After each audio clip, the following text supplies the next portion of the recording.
Mohon maaf, saya Haji Muzamil. Alhamdulillah Kiai Imad, kemudian di Tumenggung, kemudian Sultan Banten, yang sangat kami hormati. Saya salah satu orang yang senantiasa mengikuti medsos,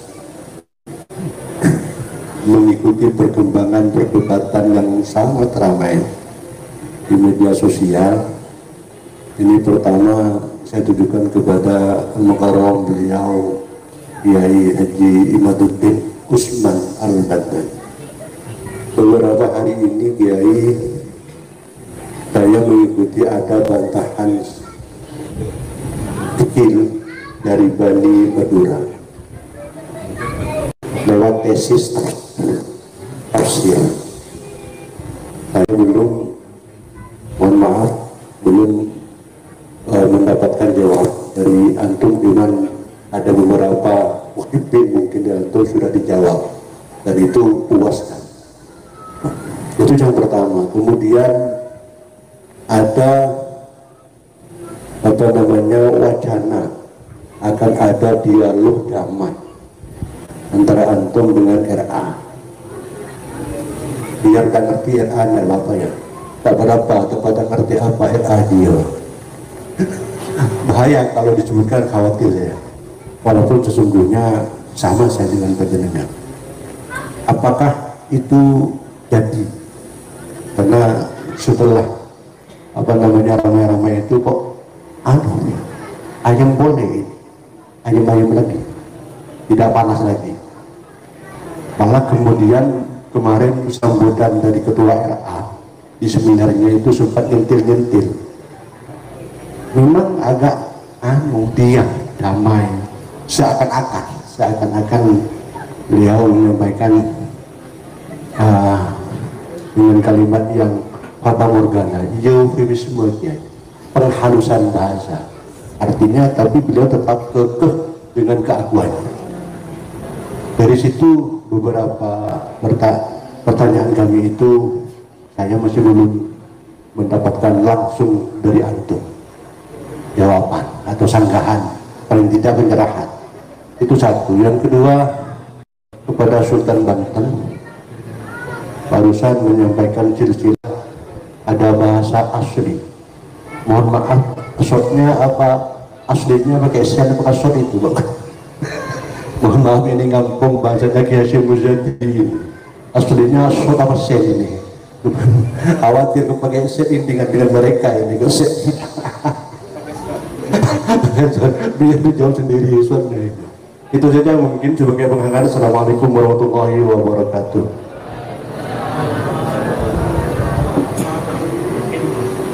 Langsung aja dijawab ya. Kalau belum ada yang lain, monggo langsung dijawab. Baik, terima kasih.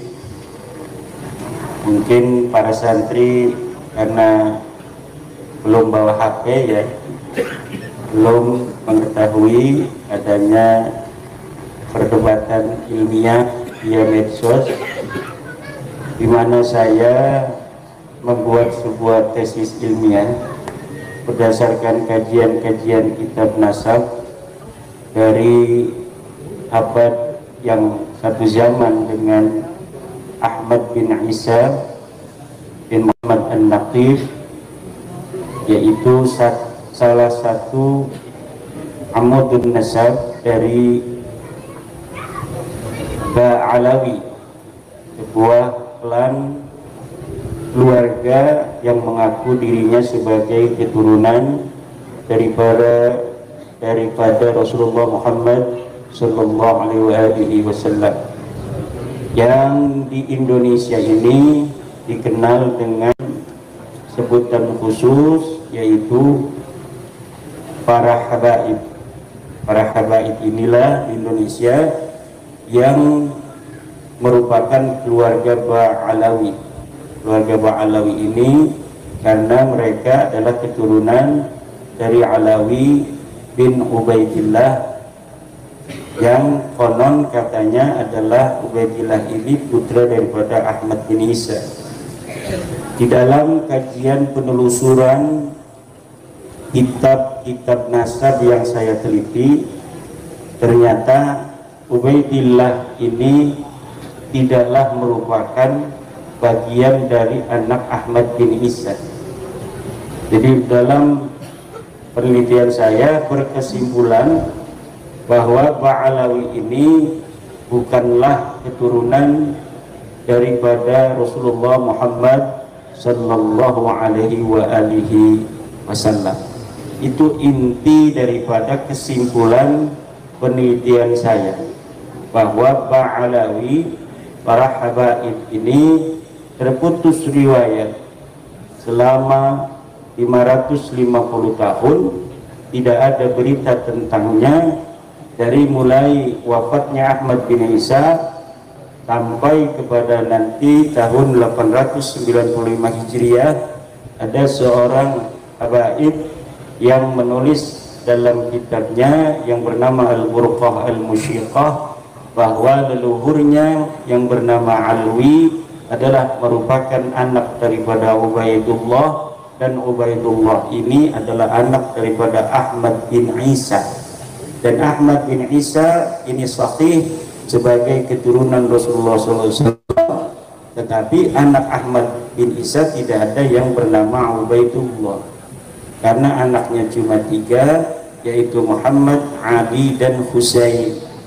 Laisa lahu waladun mu'tibun wa ghairu mu'tibin ismuhu Ubaidullah.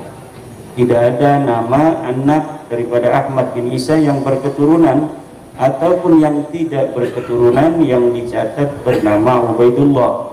Dari situlah saya berkesimpulan bahwa nasab para habaib ini min haitsur riwayatu adalah munqati, nasabun munqati, wa min haitsu ilmun nasabi disebut dengan nasabun mardudun, nasab yang tertolak karena pengakuannya tidak sesuai dengan data-data riwayat yang dicatat oleh para ulama nasab dalam kitab-kitabnya, mulai daripada abad ke-4, 5, 6, 7, 8, 9 awal.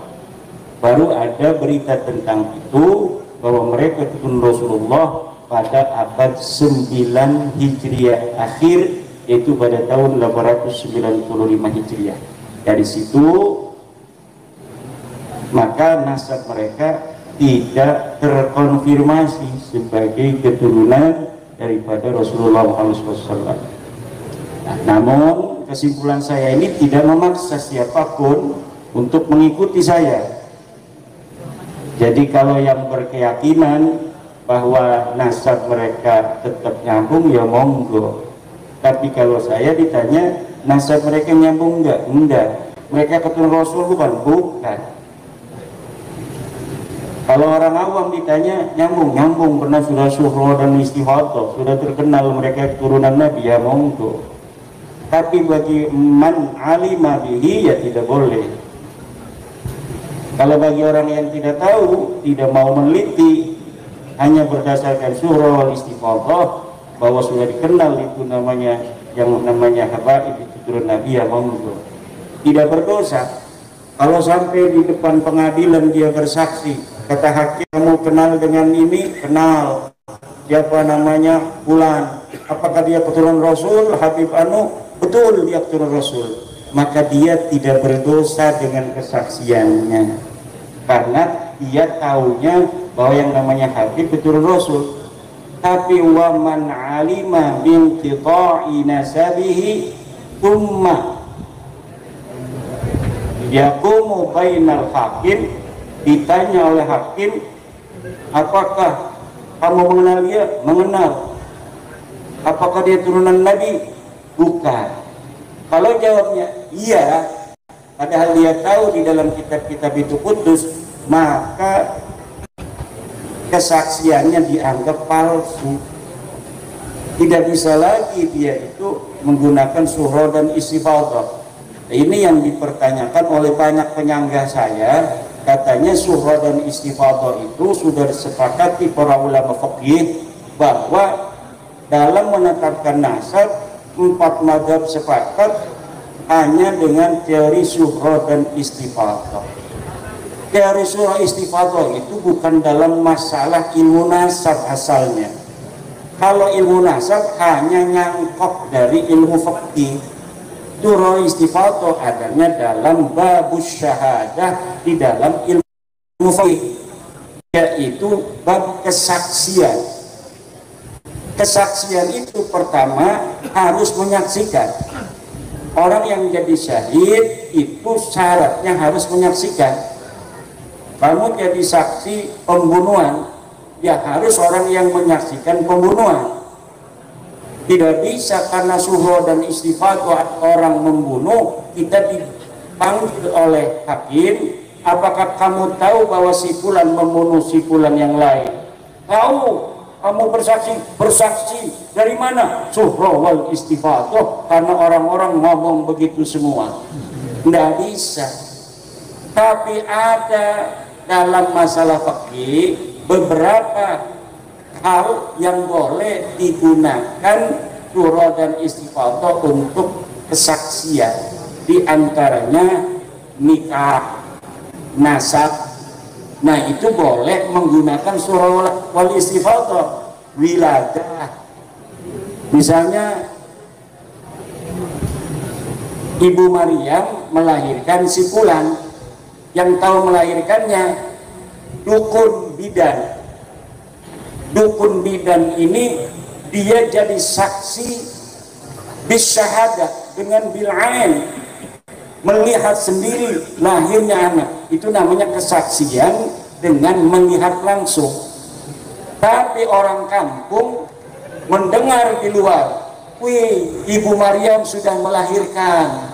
Langsung anaknya apa? Laki-laki. Akhirnya ada ditanya oleh hakim dalam kesaksian, kamu tahu bahwa Ibu Maryam melahirkan? Tahu. Berdasar apa? Mendengar dari masyarakat. Itu dibolehkan hanya dalam bab wiladah. Kenapa? Karena ma'dzur, gak boleh orang yang bukan muhrimnya masuk lagi orang lagi melahirkan. Selanjutnya pernikahan itu boleh dengan menggunakan suhra wal istifadah. Selanjutnya adalah nasab. Si anak si fulan sudah terkenal bahwa dia adalah anak kandungnya si Zaid. Walaupun kita tidak melihat akta kelahirannya, tidak mengetahui surat rumah sakitnya bahwa si fulan anaknya si Zaid, kita boleh bersyahadah bahwa si fulan anaknya si Zaid hanya berdasarkan mendengar tasamo dari orang lain. Tapi bagi yang tahu bahwa dia anak angkat, kalau dia bersaksi demikian, maka dia dianggap saksi palsu, bisa dipenjara. Dia tahu bahwa itu anak angkatnya. Karena banyak orang yang tidak tahu bahwa anak angkat seseorang, si fulan itu anak angkat seseorang, karena dia datang ke satu komplek bawa anak. Diaku anak ini adalah anaknya dia. Akhirnya suhra dan istifadah di komplek itu bahwa anak ini adalah anaknya dia. Padahal anak yang dibawa oleh dia pindah ke komplek itu adalah anak angkat. Maka boleh bagi orang sekomplek itu apabila disumpah atas nama Allah, dia bersaksi bahwa si fulan ini anak daripada si fulan yang lain itu. Karena pengakuan daripada ayahnya bahwa anak ini adalah anak aslinya. Tapi waman lahu bayyinatun sharihatun, orang yang tahu bahwa itu anak angkatnya, kalau dia disumpah atas nama Allah kemudian dia mengatakan itu anaknya si fulan itu, padahal dia tahu itu adalah anak angkatnya, maka dia termasuk syahadatuz zur, saksi palsu. Minal kabairis salas, termasuk dosa besar yang 3. Dosa besar bagi orang yang tahu kalau ditanya mengatakan selain dari apa yang dia ketahui. Itu surah dari Allah. Nah, akhirnya zaman sekarang banyak ahli nasab yang mutasahil fi isbatin nasab. Orang-orang yang mudah menetapkan nasab dengan teori syuhra dan istifadah, maka banyak di dunia ini akan terjadi pengakuan-pengakuan nasab kepada Rasulullah min ghairi bayyinatin sharihatin, innama huwa bi adna qarinatin. Banyak hanya dengan adna qarinah. Maka saya berani untuk berdebat dengan ahli nasab. Dia mencangkok ilmu fikih, tapi ahli fikih tidak boleh masuk ke dalamnya. Kemudian menetapkan nasab hanya berdasarkan surah dan istifadah, dan menjadikan surah dan istifadah paling kuat-kuatnya penetapan. Tidak bisa. Kebenaran itu mempunyai standar yang masuk akal dan logika.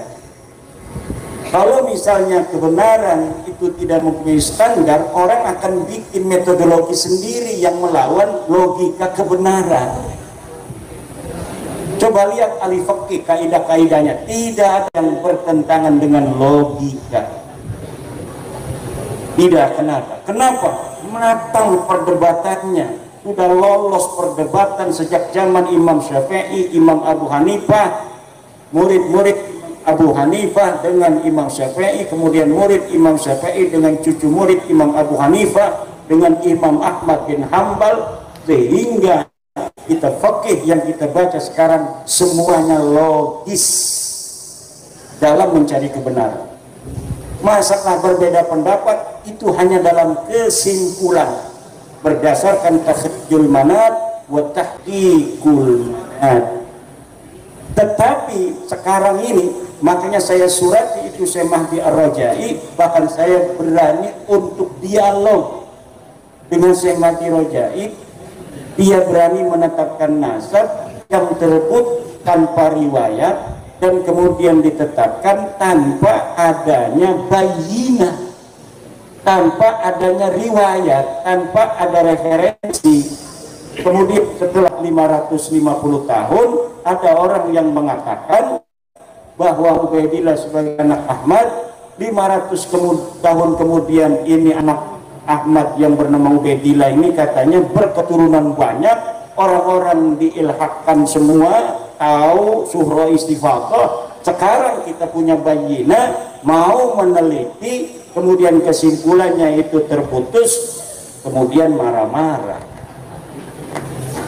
Misalnya santri dari Al-Qadiri ditugasi oleh Yai Omar ke Papua. Biasanya 1 tahun pengabdian ada santri Jawa itu biasa ke Papua, ya kan? Ada yang ke NTB. Santri saya yang meneruskan mondok di Sidogiri sekarang lagi di Papua.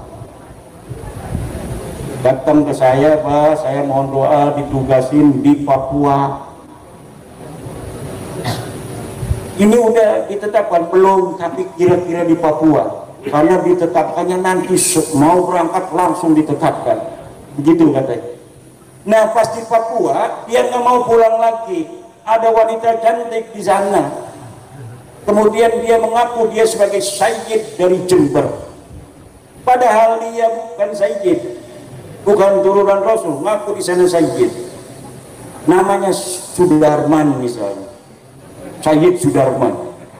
Akhirnya setelah 500 tahun di pedalaman Papua itu sudah terkenallah anak keturunan Sudarman ini disebut Sayyid Sudarman, ada Sayyid si Malakama segala macam di sana. Tiba-tiba ada orang Jember datang ke Papua. Kemudian disebut di situ ada kampung Sayyid, semuanya satu kampung Sayyid semua. Asluhu dari Jember katanya. Wah, karena dia Jember, ada ngaku orang sekampung asli Jember, dia silaturahmi di sana. Kemudian setelah ngobrol-ngobrol, bacain silsilah, ada ini nama Syarif Sudarman, terus bin anu kan. Nah ini heran kan, bernama bapaknya Sudarman kok nama kakeknya Husain. Maka pulanglah orang yang Jember ini, kemudian ngobrol sama orang di sana ada seorang sayyid di kampung Papua namanya Sudarman, sekarang anak keturunan yang sayyid-sayyid itu di Papua semuanya keturunan daripada Sayyid Sudarman itu, aslinya dari Jember dan mondoknya di pesantren Al-Qadiri. Itu tahun berapa? 500 tahun yang lalu, 2023. Nah karena di pondok ini ada data di arsip, maka dilihat 500 tahun yang lalu datanya masih ada ceritanya. Dibuka tahun 2023, betul ada santri Sidogiri, santri Al-Qadiri ditugaskan ke Papua, namanya Sudarman, bapaknya Kidang, Sudarman bin Kidang. Pas di sana kok namanya Sudarman bin Syarif Husain bisa. Lah ini orang berarti sudah punya bayina di sana berdasarkan surah wal istifaqah. Kalau misalnya di pertentangan kira-kira menang yang mana, yang hakikat benar, apakah yang berdasarkan data dari pesantren Qadiri, fotonya juga ada, alamatnya lengkap, tanggal lahirnya lengkap, asal kampungnya lengkap. Sedangkan di sana hanya berdasarkan surah wal istifadah bahwa Sudarman ini punya ayah Husain. Di sini sudah jelas ditulis, manuskripnya 500 tahun masih ada. Nama ayahnya namanya Kidang. Kira-kira yang mana yang benar? Yang Kidang, bukan yang Husain. Inilah yang terjadi. Kira-kira demikian. Nah, mengenai jawaban dari antitesis Madura saya belum dengar ya, belum. Jadi belum dengar apa namanya. Ada juga Lora Ismail itu. Nah, kalau Lora Ismail itu standar sama tentang surah dan istifat intinya. Jadi surah istifat itu husnudzon. Nah, husnudzon itu biasanya kepada sesuatu yang kita husnudzoni saja. Ada kiai-kiai marah-marah, kamu ini semua, kita husnudzon, itu untuk kebaikan kita. Tapi bentuknya mah marah-marah. Marah-marah itu jelek apa baik? Marah-marah itu jelek. Tapi karena yang marah kiai, kita husnudzon.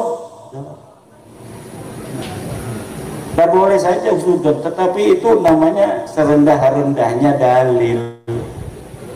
Di dalam bab syahadah pun dilakukan atau dibolehkan ketika tidak ada bayinah. Apabila ada bayinah, apalagi bayinah ini bertentangan, maka quddimatil bayyinatu 'ala syuhrati wal istifah. Wallahu wal muwaffiq ila aqwamit thoriq. Wassalamualaikum warahmatullahi wabarakatuh.